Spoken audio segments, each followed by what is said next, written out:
आप मंदिर में ठाकुर का दर्शन करने जाते हो, आप प्रभु को देखते हो या प्रभु भी आपको देखते हैं, ये निर्भर करता है कि आप किस प्रकार जाते हो। मैं कई बार सुनाता हूं, वृंदावन में एक संत हुए स्वामी शरणानंद जी महाराज, प्रज्ञा चक्षु थे, वो सूरदास थे, लेकिन बिहारी जी का दर्शन करने नित्य जाते थे। अब देखने में तो बड़ा अटपटा लगे, एक सूरदास व्यक्ति दर्शन करने जा रहा है। एक दिन शायद पूर्णिमा का दिन था, मंदिर में बड़ी भीड़ थी, लाठी टेकते टेकते वो बेचारे पहुंचे, धक्का पड़ रहे थे मंदिर में। मेरे जैसे किसी व्यक्ति ने कहा, बोले बाबा तो सूझे तो है ना है, तू क्या करेगा दर्शन करके। अर्थात बोले बाबा आपको दिखाई तो देता नहीं, आप क्यों इतना परिश्रम कर रहे हैं, इतना परिश्रम करके आप भीतर पहुंचे हैं, दिखाई तो आपको देता नहीं, किसका दर्शन करेंगे। स्वामी जी हंस के कहते हैं, बोले मुझे नहीं दिखता, बिहारी जी को तो दिखता है। मैं तो रोज इसलिए आता हूं कि किसी दिन आपकी दृष्टि मुझ पर पड़ जाए। दीनानाथ अनाथ का भला भया संजो, जो अब तारोगे नहीं, मेरी हंसी करेंगे लोग। इसलिए मंदिर में जाइए तो ये भाव लेकर जाइए, आपको दर्शन हो अच्छा है, नहीं हो तो रुपया पैसा देकर दर्शन की व्यवस्था ना करना, उस दर्शन से कोई लाभ नहीं है। इसलिए कल मैंने कहा था, बड़े आदमी बन के मंदिर में नहीं जाया जाता, संकोच से, लज्जा से, अपनी ओर दृष्टि करके, जे मैं वेखा औगुण अपने, कुछ ना मेरे पल्ले, जे वेखा मेरे मत तेरी, मेरे पाग संवले। तो आपको दर्शन हो बहुत अच्छा है, खूब दर्शन करिए, जी भर के प्रभु को निहारिए। किसी दिन ना हो दर्शन तो मंदिर में इसी भाव से जाइए कि प्रभु आपकी दृष्टि मुझ पर पड़े, आप मुझे एक बार देख लें, मेरे लिए हर कदम पे सवाल है और तेरी बस एक नजर का सवाल है। तो मुझे ऐसा लगता है कि काले खां ने मदन मोहन को नहीं देखा, मदन मोहन ने काले खां को देखा। दृष्टि भर के प्रभु ने एक बार इस जीव को निहारा। निर्मल मन जन सो मोहि पावा। मन का दर्पण स्वच्छ हो तो फिर एक क्षण में प्रभु का स्वरूप मन में चित्रित हो जाता है, अंकित हो जाता है। काले एक बात तो कहनी पड़ेगी कि काले खां का मन स्वच्छ था, निर्मल था। जैसे ही एक बार एक क्षण के लिए मदन मोहन की झांकी की, वो झांकी काले खां के हृदय रूपी दर्पण पर प्रतिबिंबित हो गई। आपका मेरा मन मैला है, इसीलिए प्रभु के सन्मुख खड़े रहते हैं घंटों, और बस वहां से बाहर आते ही फिर वही संसार। उसको, उस दर्पण को स्वच्छ करने की युक्ति संत बताते हैं। श्री गुरु चरण सरोज रज, निज मन मुकुर सुधा। तेरी शरण सतगुरु मेरे पूरे, मन निर्मल होए संता तूरे। श्री गुरु चरण सरोज रज, निज मन मुकुर सुधार।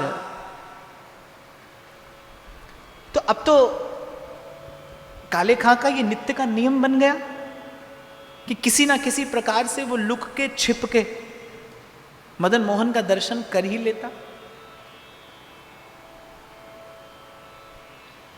और फिर ठाकुर जी का प्रेम रंग ऐसा है कि चढ़ता तो है, जो डूबा इस प्रेम सिंधु में वो वापस नहीं निकलते देखा। वृंदावन के रसिक संत कहते हैं, ललित किशोरी युगल इश्क में बहुतों का घर जलते देखा, पर जो डूबा इस प्रेम सिंधु में वो वापस नहीं निकलते देखा। जो जो बूढ़े श्याम रंग त्यों त्यों उज्जवल हुए। जाहे लागी लगन घन श्याम की, जाहे लागी लगन घन श्याम की। धरत है पग और परत है कि कहूँ, सुधि नाही धन धाम की। जाहे लागी लगन घनश्याम। आपने कभी कोई व्यक्ति देखा हो, बहुत पी रखी हो जिसने, देखा होगा कभी ना कभी, तो बेचारा पांव कहां रखता है, पांव पड़ता कहां है, उसे यह भी खबर नहीं होती जाना कहां है। जहां कोई हाथ पकड़ के पहुंचा दे वो बेचारा वहीं बैठ जाता है। जिसको नाम की खुमारी चढ़ती है, जिसको प्रेम की खुमारी चढ़ती है, कबीर कहते हैं नाम चढ़ी उतरे नहीं भाई, और चढ़ी छिन चढ़ छिन उतरे। बोले और तो चढ़ती है और उतरती है, और चढ़ी छिन चढ़ छिन उतरे, नाम चढ़ी तो चढ़े सवाई, नाम चढ़ी उतरे नहीं भाई। और श्री ठाकुर जी का रूप ऐसा है, अधरम मधुरम वदनम मधुरम, जन्म जन्मांतर से मन को उसी रूप की तो प्यास है, उसी प्रेम की तो प्यास है। बस वो एक बूंद काले खां को मिल गई मदन मोहन की अहेतु की कृपा से। अब तो काले खां का जीवन हो गया ये। उठे शाम तेरी मोहब्बत का दरिया, उठे शाम तेरी मोहब्बत का दरिया, मेरा डूब जाने को जी चाहता है, तेरा दर्श पाने को जी चाहता है, खुद को मिटाने को जी चाहता है, खुद को मिटाने को जी चाहता है, तेरा दर्श पाने को जी चाहता। अब तो यही काले खां का जीवन। सोवत जागत रटू निरंतर, राधा राधा गाऊं। प्रेम का रंग चढ़ने लगा, पर कहते हैं यारा इश्क सियाणा है, एनु दुनिया की समझाना है, शरा इश्क दा वैर पुराना है, गल सच सियाणिया कही हुई।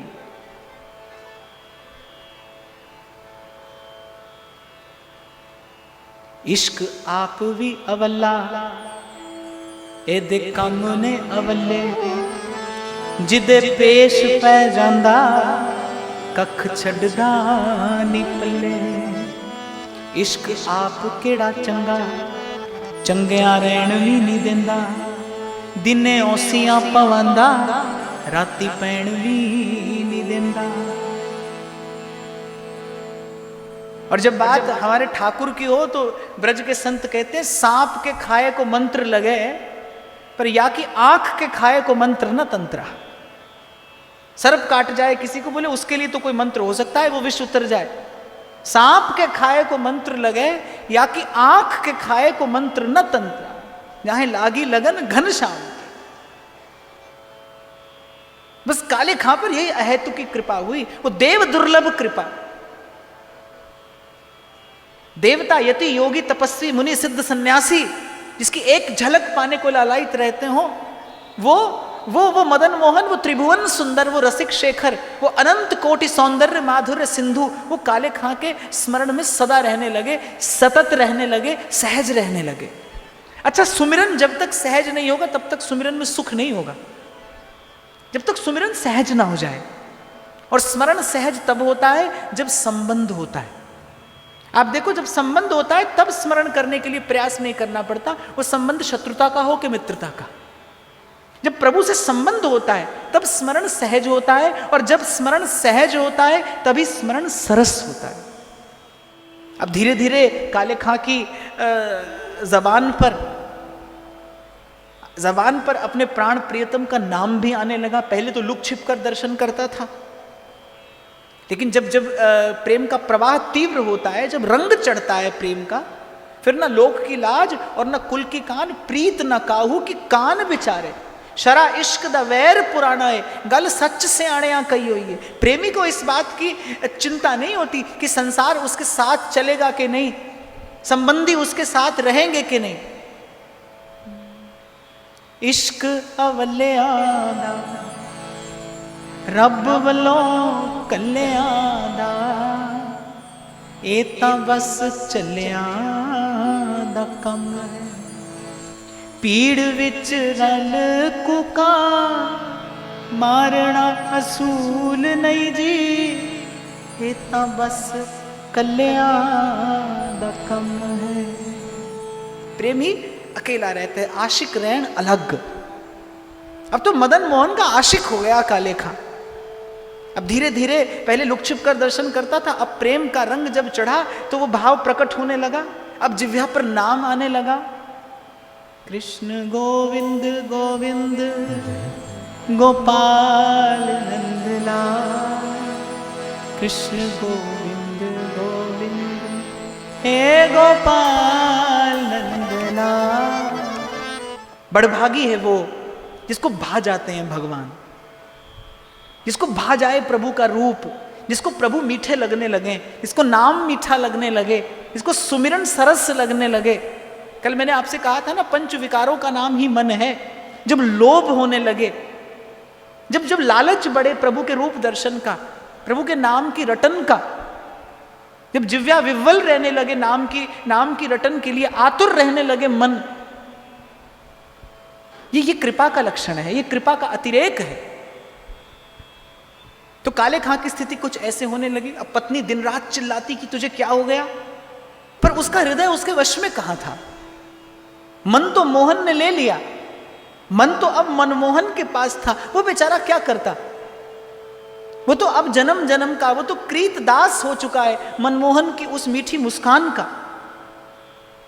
अब उसके भाई बंधु जो थे वो उसको ताना देते। जब थोड़ी उसकी अवस्था बढ़ने लगी तो जो उसके भाई बंधु थे वो उसको ताना देते, अरे जिंदगी बिता दी तूने इस बुत की पूजा करते करते, बुत परस्ती करते करते, क्या पाया तूने जिंदगी में। जीवन भर एक औलाद को भी तरसता रह गया।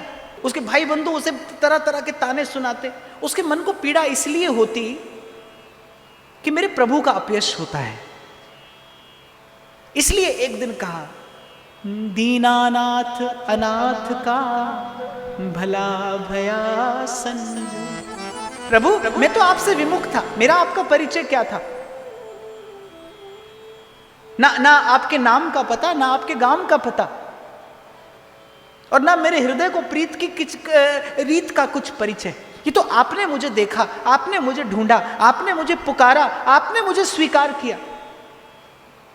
इसलिए पहले दिन मैंने आपको कहा था, आप नहीं आए यहां, प्रभु की कृपा आपका हाथ पकड़ के लाई है, उसने यहां पर आपको लाकर बैठाया है। प्रभु लेकर आते हैं जीव को, प्रभु जीव का सुमिरन करते हैं। प्रभु जब याद करते हैं तब प्रभु की याद आती है। गांठ बांध लीजिए इस बात को, जब प्रभु आपको याद करते हैं तभी आपको प्रभु की याद आती है। जब प्रभु आपका स्मरण करते हैं तभी आप सुमिरन में बैठते हैं। यह आपका मेरा प्रयास नहीं हो सकता। काले खां ने कहा, प्रभु मेरा आपसे कोई परिचय नहीं था, आपने पुकारा, आपने ढूंढा, आपने बुलाया, आपने स्वीकारा, आपने अपना दास बनाया, आपने मेरे मन को विश्वास दिलाया कि मैं तेरा हूं और तू मेरा है। ये भला संयोग बना है इस जीवन में। दीनानाथ अनाथ का भला भया संजो, जो अब तारोगे नहीं मेरी हंसी करेंगे लोग, मेरी हंसी करेंगे। तो प्रभु अब तो आपको निभानी पड़ेगी ये प्रीत की रीत। मदन मोहन ने सुन ली और शीघ्र ही काले खां को एक पुत्र प्राप्त हुआ। पुत्र बड़ा हुआ, पर लेकिन जब प्रभु को भक्त का यश संसार में प्रकट करना होता है तब प्रभु क्या करते हैं, तब प्रभु उसे प्रतिकूलता में डाल देते हैं। आपने चंदन की लकड़ी देखी होगी, लेकिन चंदन की लकड़ी सीधे भगवान को निवेदन नहीं की जाती। चंदन को पहले घिसा जाता है ना। और घिसा भी किस पर जाता है, किसी मखमली चिकने पत्थर पर नहीं घिसा जाता, कठोर पत्थर होता है, खुरदरा पत्थर होता है, उस पर घिसा जाता है। तब चंदन का सत्व प्रकट होता है, तब चंदन की सुवास प्रकट होती है, तब चंदन का गुण प्रकट होता है। ऐसे ही भक्त को भगवान जब प्रतिकूलता की कसौटी पर घिसते हैं तब तब उस भक्त का सत्व प्रकट होता है। जब भगवान को यश प्रकट करना होता है भक्त का, तब भगवान उसे प्रतिकूलता में डाल देते हैं। तो जब जीवन में कभी कभी ऐसी घड़ी आए तो घबराना नहीं। यदि उस समय आपने दामन पकड़ा रहा, उस समय यदि आपका विश्वास मुस्कुराता रहा, ढल गया अमृत में विष का भरा प्याला, विष का भरा प्याला, विष का भरा प्याला, कौन मिटाए उसे जिसको राखे पिया, कौन मिटाए उसे।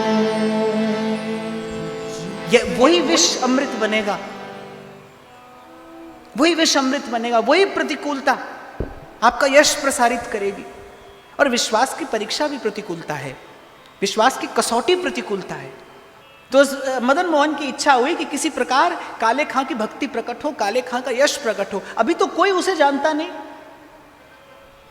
और प्रभु जब जानते हैं, जिसको तू नवाज दे उसको नवाजे जमाना।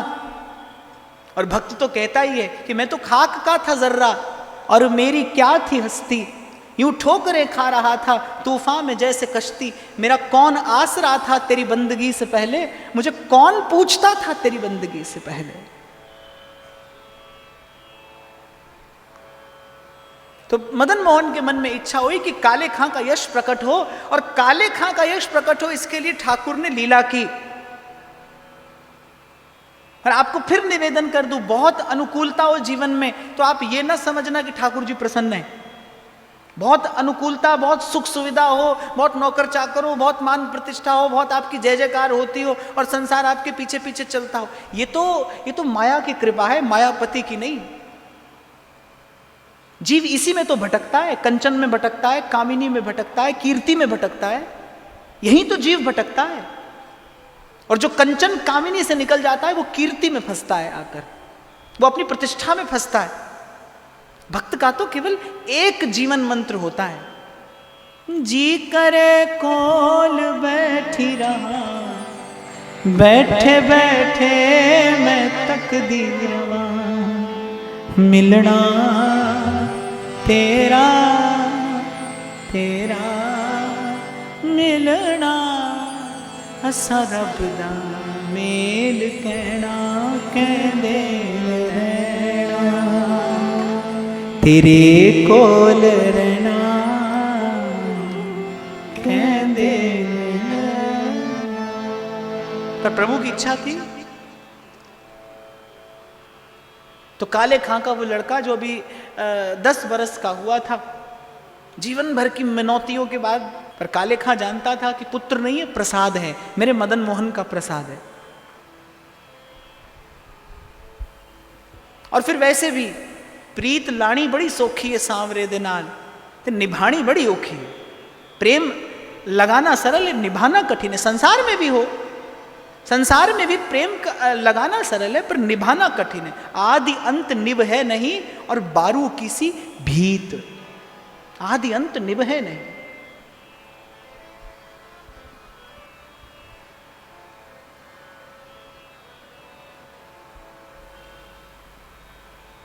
स्वयं को साधना पड़ता है, स्वयं को साधना पड़ता है, स्वयं पर परिश्रम करना पड़ता है। अभ्यासेन तु कौन्तेय वैराग्येण च गृह्यते। छोटा सा सुख नहीं छूटता बाप, संसार छूट जाए तो बहुत आगे की बात है, छोटा सा सुख नहीं छूटता। 2 घंटा कथा में बैठना हो तो पूरी तैयारी के साथ आप आते हो। मेरे यहां पर तो अनुमति नहीं है, नहीं तो मैं तो देखता हूं कथा पंडाल में लोग चाय पीते हैं, 10 बार पानी की बोतल से पानी पिएंगे। दो घड़ी के लिए शरीर का सुख भूलता नहीं, देहाध्यास समाप्त नहीं होता। मैं तो ध्यान रखता हूं इस बात का, क्योंकि भाई व्यासपीठ है, सिनेमा हॉल नहीं है ये, मैं कोई मनोरंजन तमाशा करने नहीं आया हूं। ये हमारे आचार्यों की ज्ञान परंपरा है। जैसे मंदिर में जाने के लिए पहले पवित्र होते हैं आप, ठीक उसी प्रकार व्यासपीठ की सन्निधि में अनुशासित होकर बैठा जाता है। ये स्थान का आदर है, मेरा नहीं, ये स्थान का आदर है, ये इस परंपरा का आदर है, ये इस परिपाटी का सम्मान है।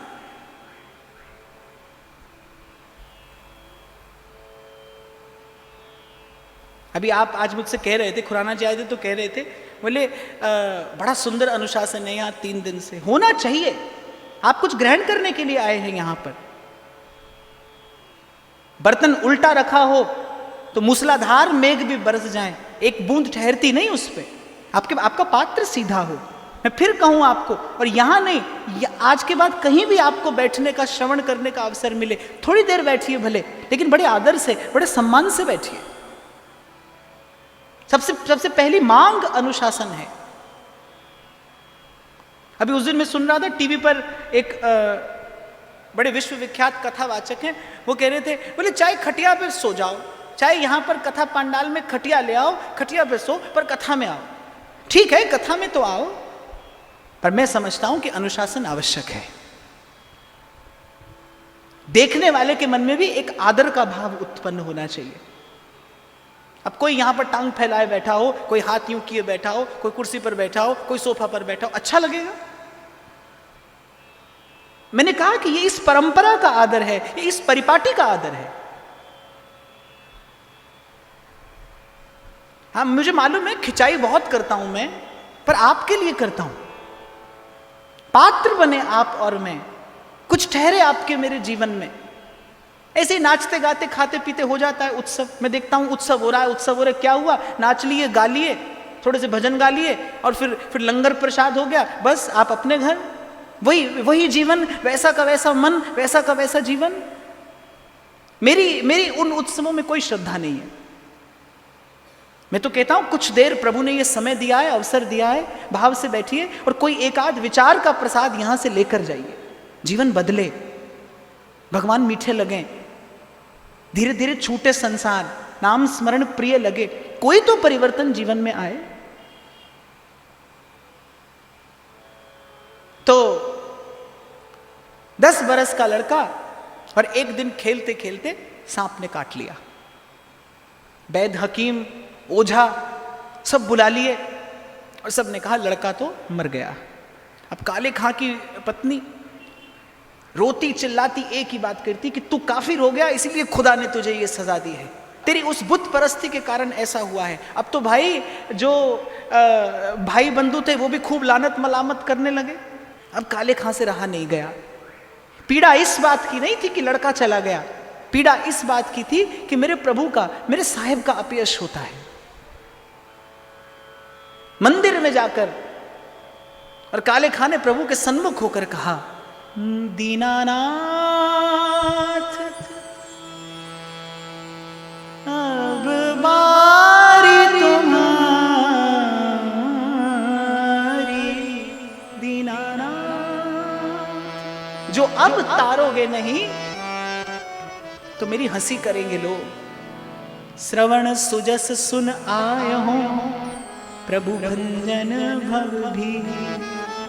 करुण स्वर काले खां का, मौसम दीन न दीन हित तुम समान रघुवीर। अस विचार रघुवंश मणि हर विषम भव भी। ऐसी लाल तुद बिन कौन करे, गरीब निवाज गुसैया में, गरीब निवाज